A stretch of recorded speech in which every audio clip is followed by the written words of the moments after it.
दोस्तों Indian renewable energy development agency limited की बात करें, यहाँ पे बहुत बड़ी गुड न्यूज निकल के आ रही है। इकरा रेटिंग ने रेटिंग दी है इरडा के ऊपर। क्या है रेटिंग, इसको समझेंगे। और दूसरी सबसे जो बड़ी बात है कि स्टॉक पिछले कुछ दिनों से लगातार गिर रहा है और इसके पीछे वजह है प्रॉफिट बुकिंग।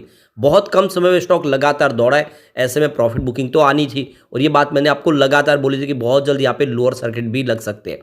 और अब आप समझ सकते हो कि यहाँ पे जल्द यहाँ पे फिर से तेजी की संभावना बनेगी। और उसके पीछे जो बड़ी गुड न्यूज है कि कंपनी गिफ्ट सिटी गांधीनगर में अपना एक नया बिजनेस शुरू करने जा रही है, यानी एक नई कंपनी शुरू करने जा रही है जो ग्लोबल मार्केट में अब काम करेगी। तो ये जो सारी बातें, इसका पॉजिटिव इफेक्ट जल्द ही देखने को मिलेगा। तो क्या इस समय इरडा में निवेश कर लेना चाहिए कि यहाँ से फिर अपर सर्किट का दौर शुरू होगा, जानने की कोशिश करेंगे। इसके अलावा एक दो बड़ी अपडेट और है जिनको एक एक करके डिस्कस करने वाले। क्या इरडा वाकई में आने वाले समय में 4 डिजिट में जाने वाला है, जानेंगे इस वीडियो के माध्यम से। लेकिन फ्रेंड, उससे पहले अगर आप पहली बार हमारे चैनल पे आए तो चैनल को सब्सक्राइब कर दीजिए, एक बेल आइकॉन दबा दीजिए ताकि जब भी नया वीडियो बने पहला नोटिफिकेशन आपको मिले। वीडियो पसंद आए तो लाइक से जरूर कीजिए। चलो फ्रेंड्स, वीडियो स्टार्ट करते हैं। मैं हूं आपका दोस्त एस बी दवे और हमारे अपने चैनल ऑनलाइन कमाई में आपका बहुत बहुत स्वागत है। तो सबसे पहले फ्राइडे के कारोबार की बात कर ले तो फ्राइडे को देख सकते हो स्टॉक 179 के आसपास क्लोजिंग दिया, जहाँ पे 5% का लोअर सर्किट लगा। कोई भी अपडाउन नहीं हुआ क्योंकि डायरेक्ट सुबह खुलते ही लोअर सर्किट लगा। और इसके पीछे वजह है रिटेल इन्वेस्टर की पैनिक सेलिंग। रिटेल इन्वेस्टर जब मौका होता है तब प्रॉफिट बुक नहीं करते, बल्कि जब गिरावट का शुरू होता है दौर तब वो वहाँ से निकलने की कोशिश करते हैं और इससे सर्किट जल्दी खुलता भी नहीं है। अब आप देख लो कि इस स्टॉक ने बहुत कम समय ज़बरदस्त रिटर्न दिया है। यह 10 जनवरी को स्टॉक 102 के आसपास, यानी 100 रुपीज़ के आसपास स्टॉक था 10 जनवरी का। वो आप देख सकते हो कि 6 फरवरी को लगभग 210 को पार कर गया। तो ये काफ़ी कम पीरियड है, यानी आप समझ सकते हो कि एक महीने से भी कम वक्त में यहाँ पे इन्वेस्टमेंट आपका डबल हुआ। तो प्रॉफिट बुकिंग तो आनी ही थी और बिल्कुल वही हुआ। अब इसकी परफॉर्मेंस को देखें तो 5 फरवरी को स्टॉक 204 के आसपास था, जहाँ पे 5% का अपर सर्किट लगा। 6 फरवरी की बात करें स्टॉक 209 के आसपास क्लोजिंग थी, जहाँ पे 2.3% की तेजी बनी, यानी सर्किट नहीं लगा और वो सिग्नल था कि यहाँ से अब गिरावट होगी। बिल्कुल वैसा ही हुआ। 7 फरवरी को स्टॉक 199 के आसपास आया, जहाँ पे 5% का लोअर सर्किट लगा। 8 फरवरी की बात करें तो स्टॉक 189 के आसपास आ गया, जहाँ पे 5% का फिर से लोअर सर्किट लगा। और 9 फरवरी को स्टॉक 179 के आसपास, जहाँ पे एक बार फिर से 5% का लोअर सर्किट लगा। यानी पिछले 3 ट्रेडिंग सेशन से लगातार 5% के लोअर सर्किट लग रहे।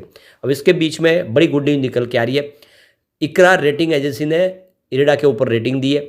तो यहाँ पे देख लो कि इकरा ने AAA स्टेबल की रेटिंग दी है और जो इनके टैक्सेबल और नॉन टैक्सेबल बॉन्ड्स है उनके ऊपर तो काफ़ी अच्छी रेटिंग इकरा की तरफ से दी गई है। पिछले दिनों ब्रिकवर्क्स की तरफ से जो रेटिंग दी गई उसमें रेटिंग डाउनग्रेड की गई थी, लेकिन साथ में उन्होंने क्लेरिफाई किया कि जो रेटिंग डाउनग्रेड हुई थी उसमें ऑपरेशनल परफॉर्मेंस के ऊपर उसका कोई भी उसका मतलब नहीं है। यह पुरानी जो उसकी परफॉर्मेंस के आधार पर दी गई रेटिंग है, लेकिन इस समय जो बिजनेस है उसके हिसाब से बिजनेस में कोई कमी नहीं है। उन्होंने इसका क्लेरिफिकेशन दिया है कि ये जो रेटिंग डाउनग्रेड हुई उससे कोई फर्क नहीं पड़ता है। ऑपरेशनल इसका जो परफॉर्मेंस है वो बहुत ही शानदार है, ये उनकी तरफ से कहा गया है। और इसका जो आउटलुक है अभी कंटिन्यू स्टेबल रखा गया है। रेटिंग एजेंसी का कहना है कि Q3 का रिजल्ट और साथ में 9 मंथ के जो रिजल्ट है वो काफ़ी अच्छे हैं और यह एक तरह से मजबूती दिखा रहे हैं। यानी जो रेटिंग एजेंसी है उनको पूरा भरोसा है, कंपनी के पास अच्छा खासा कैश फ्लो है और बिजनेस के जो संभावना काफ़ी अच्छी है। डेट का जो प्रॉब्लम है वो भी कंपनी के लिए कोई बड़ी चिंता की बात नहीं है और मतलब मीडियम टर्म में कंपनी मजबूत है। तो यहाँ पे ब्रिकवर्क्स के बाद अभी इकरा और इंडिया रेटिंग ने भी इसके ऊपर रेटिंग दी है। तो इकरा की तरफ से AAA स्टेबल की रेटिंग मिली है। इसके अलावा देखें तो इंडिया रेटिंग की तरफ से AA+ और पॉजिटिव आउटलुक की रेटिंग दी गई है। तो कुल मिला के काफ़ी अच्छी रेटिंग है और जो ये बात साबित करती है कि ये जो भी बॉन्ड्स जारी किए वो उसकी रकम आराम से चुका सकते हैं। कंपनी का बिजनेस मॉडल काफ़ी यूनिक है और आने वाले समय कंपनी की सेहत में किसी प्रकार की कोई चिंता की बात नहीं है। तो शानदार रेटिंग मिल चुकी है। इसके अलावा कंपनी ने एक बड़ा फैसला और किया है। इरडा यहाँ पे देख सकते हो गिफ्ट सिटी गुजरात के अंदर एक अपनी सब्सिडीज कंपनी बनाने जा रही है, जिसकी RBI को मंजूरी दे दी है। और इरडा ने कहा है कि गुजरात के गिफ्ट सिटी में इंटरनेशनल फाइनेंस सर्विस सेंटर यानी IFAC की शुरुआत की जा रही है। यह एक सब्सिडीज कंपनी होगी और गिफ्ट सिटी गुजरात में स्थित यह अंतर्राष्ट्रीय वित्तीय सेवा केंद्र IFC में पूर्ण स्वामित्व वाली इसकी एक कंपनी को रिजर्व बैंक ऑफ इंडिया की तरफ से नो ऑब्जेक्शन मिल चुका है। अब यहाँ पे आप देखो कि कंपनी एक नई इंटरनेशनल कंपनी खोलने जा रही है।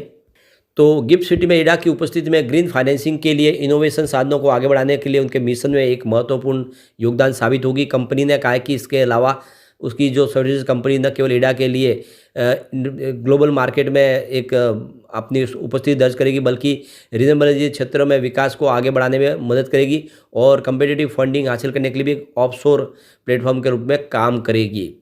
और यहाँ पे देख दो कि इनके जो CMD है प्रदीप कुमार दास, उनका कहना है कि IFC में इरा के प्रवेश से नए व्यावसायिक अवसर खुलने और रिन्यूएबल एनर्जी क्षेत्र में इरा की वैश्विक उपस्थिति स्थापित करने में उम्मीद मिलेगी। दास ने यह भी कहा है कि यह कदम हमारा इस सेक्टर में एक मजबूती प्रदान करेगा और हमारे लिए माइलस्टोन अचीवमेंट करने वाला साबित होगा। यह एक हमारा जो फैसला है, यानी जो बड़ी कंपनी, तो अब देख सकते हो कि इरडा इंडिया के बाजार के अलावा इंटरनेशनल मार्केट में भी अपनी मजबूती के साथ इस उपस्थिति दर्ज करने जा रहे हैं और इस नई कंपनी के माध्यम से अब विश्व के अलग अलग देशों में भी वो फंडिंग करेगी। तो कुल मिला के बहुत सारे नए रास्ते खुल रहे, ऐसे में इसकी प्राइस बढ़ेगी, डेफिनेटली इसको कोई रोक नहीं पाएगा। और भले ही इस समय लोअर सर्किट लगे, लेकिन विजन बड़ा है और ऐसे में इसमें आपको निवेश करना चाहिए। लॉन्ग टर्म में ये आपको मालामाल कर सकता है। इरडा को लेकर एंजल वन के अमरदेव सिंह का कहना है कि स्टॉक काफ़ी ज़बरदस्त प्रदर्शन कर चुका है, एक बड़ा मल्टीबैग रिटर्न दिया है और अब इसमें कुछ करेक्शन भी आया है, लेकिन प्रदर्शन काफ़ी अच्छा आगे भी दिखाई दे सकता है। तो देख सकते हो इशू प्राइस इसकी 32 थी, उसके बाद में इसने एक बहुत ज़बरदस्त मल्टीबैग रिटर्न दिया है। अब यहाँ पे इसके जो सपोर्ट जोन दिखाई दे रहे हैं वो 165 से 170 के आसपास है। यहाँ से स्टॉक फिर से एक बाउंस बैक के लिए तैयार हो सकता है। अब यहाँ पे अगर आप देखें तो जो रेजिस्टेंस है वो 235 से 245 के दिखाई दे रहे हैं और इसको पार किया तो फिर एक बड़ी तेजी की संभावना बन सकती है। दूसरी तरफ देखें तो वेल्थ मिल्स सिक्योरिटीज़ के क्रांति बैठनी का कहना है कि जो भी इन्वेस्टर है उनको एक बार प्रॉफिट बुक कर लेना चाहिए इस लेवल पे और अपनी जो कैपिटल उसको विड्रॉ करना चाहिए। स्टॉक काफ़ी ज़्यादा दौड़ चुका है, इसमें अभी कुछ करेक्शन आएगा और अभी फ्रेश एंट्री के लिए इंतजार करना चाहिए। तो मिला जुला रुझान इस समय दिखाई दे रहा है जो भी इन्वेस्टर है, लेकिन जो विज़न है वो क्लियरली कह रहा है कि ये स्टॉक बहुत ऊपर जाने वाला है। तो यहाँ पे जो बड़ी अपडेट निकल के आ रही है, इंडिया का जो विंड एनर्जी को लेकर एक जो बड़ा विज़न है वो क्लियरली दिखाई दे रहा है। जो विंड सोलर हाइब्रिड प्रोजेक्ट है, करीब 1.44 गीगावाट के प्रोजेक्ट जो कंप्लीट किए गए 2023 तक कमीशन हो चुके हैं, ये आने वाले इसमें कंप्लीट होंगे। और जैसे कि ग्रीन हाइड्रोजन मिशन लॉन्च किया उसको पूरा करने में अब विंड सोलर प्रोजेक्ट का काफ़ी बड़ा योगदान होगा। तो विंड सोलर हाइब्रिड प्रोजेक्ट लगातार और आगे बढ़ेंगे, बहुत सारे टेंडर जारी होंगे। सरकार भी अब तमिलनाडु में टेंडर लाने जा रही है, फिर गुजरात में टेंडर जारी होंगे। ऐसे में आप समझ सकते हो कि इरडा को बहुत सारा बेनिफिट हो सकता है। इरडा आप देख सकते हो कि ग्रीन एनर्जी सेक्टर को फाइनेंस प्रोवाइड करती है, चाहे सोलर प्रोजेक्ट हो या विंड प्रोजेक्ट हो या फिर हाइड्रो प्रोजेक्ट हो।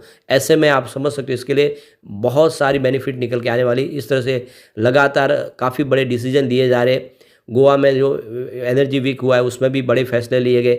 ये सारी बातें साबित कर रही है कि आने वाले समय इरडा में एक ज़बरदस्त तेज़ी फिर आ सकती है। सरकार भी बहुत सारी स्कीम लेके आ रही है। तो ये आप देखो ग्रीन हाइड्रोजन मिशन के लिए जो सरकार ने अपनी एक आधारशिला रख दी है, आने वाले समय बहुत सारे जो निवेशक है इसमें निवेश करेंगे, क्योंकि इंडिया ग्रीन हाइड्रोजन का हब बनना चाहते हैं।